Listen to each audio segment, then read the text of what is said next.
बच्चों, आज हम एक नई पाठ की शुरुआत करेंगे। ये आपकी तीसरी कविता है। उद्यमी नर। नर का अर्थ होता है मनुष्य और उद्यमी मतलब होता है मेहनती, परिश्रमी। ये रामधारी सिंह दिनकर की कविता है।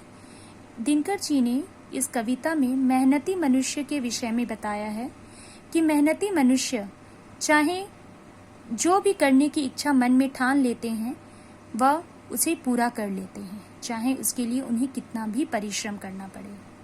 और मेहनत ही ऐसा है जो मनुष्य को सारी सुख सुविधाएं प्रदान करती है।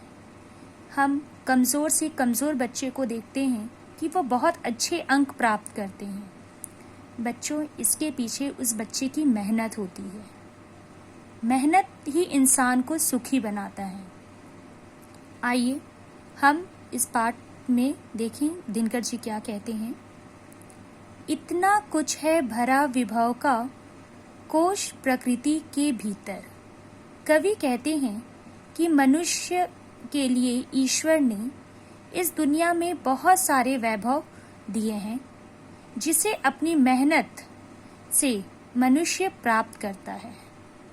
अपनी इच्छानुसार वह उससे प्राप्त कर सुखी होता है और सहज ही पा सकते, और थोड़ी सी मेहनत से सभी मनुष्य उसे प्राप्त कर सकते हैं। उसे मतलब किसे? जो ईश्वर ने इस धरती पे सुख दिया है, साधन दिया है।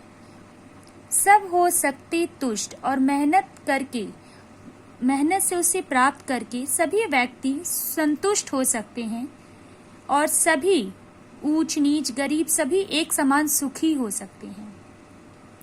और मनुष्य इन सुखों को प्राप्त कर पल भर में धरती को स्वर्ग बना सकते हैं और सुखद बना सकते हैं। इतना कुछ है भरा विभव का कोश प्रकृति के भीतर, निज इच्छित सुख भोग सहज ही पा सकते नारी नर। सब हो सकते तुष्ट, एक सा सब सुख पा सकते हैं, चाहे तो पल में धरती को स्वर्ग बना सकते हैं। कवि कहते हैं कि मनुष्य के लिए ईश्वर ने पृथ्वी पर सारे वैभव दिए हैं, वह उन्हें अपनी परिश्रम से प्राप्त कर सकता है। ईश्वर ने मनुष्य के लिए सुख साधन पृथ्वी के अंदर सहेज के रखे हैं, सहज ही पा सकते हैं, सहेज कर रख दिए हैं। उस प्रकृति के द्वारा संसाधनों से सभी मनुष्य संतुष्ट हो सकते हैं, एक समान सुख पा सकते हैं और सभी मनुष्य चाहें तो पल भर में धरती को स्वर्ग बना सकते हैं, सुखी बना सकते हैं, सबके चेहरे पर मुस्कान ला सकते हैं। और यह सिर्फ तभी संभव है जब मनुष्य मेहनती होगा, परिश्रमी होगा। अगला पद है, छिपा दिए सब तत्व आवरण के नीचे ईश्वर ने, संघर्षों से खोज निकाला उन्हें उद्यमिन नर ने। ब्रह्मा से कुछ लिखा भाग्य में मनुज नहीं लाया है, अपना सुख उसने अपने भुज बल से ही पाया है। आवरण का अर्थ होता है बच्चों पर्दा। कवि कहते हैं कि ईश्वर ने सभी तत्वों को पर्दे के अंदर छिपा दिया है। मनुष्य को संघर्ष करके, मेहनत करके उस पर्दे के पीछे छिपे सुखों को प्राप्त करना है, तत्वों को प्राप्त करना है।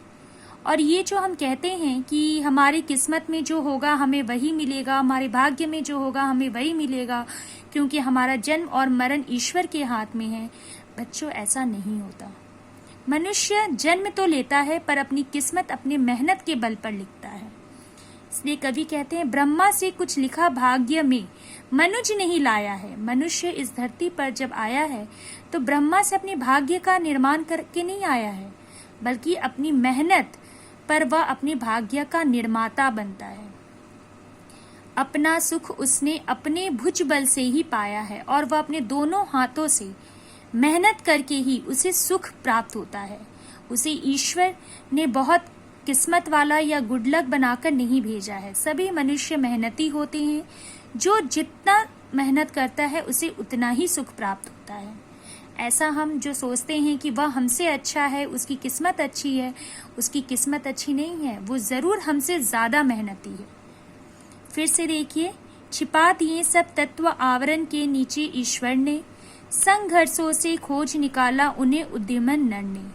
ब्रह्मा से कुछ लिखा भाग्य में मनुष्य नहीं लाया है, अपना सुख उसने अपने भुजबल से ही पाया है। कवि कहते हैं कि ईश्वर ने अनेक तत्व पृथ्वी के अंदर पर्दे के पीछे छिपाकर रख दिए हैं। उनको मनुष्य अपनी मेहनत से खोज निकालता है।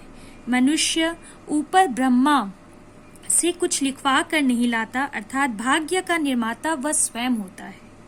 जो कुछ सुख साधन मनुष्य ने इकट्ठे किए हैं वह सब अपनी भुजाओं अर्थात दोनों हाथों से मेहनत करके प्राप्त किए हैं, अर्थात परिश्रम करके अपने लिए धन धान्य और सुख की प्राप्ति की है।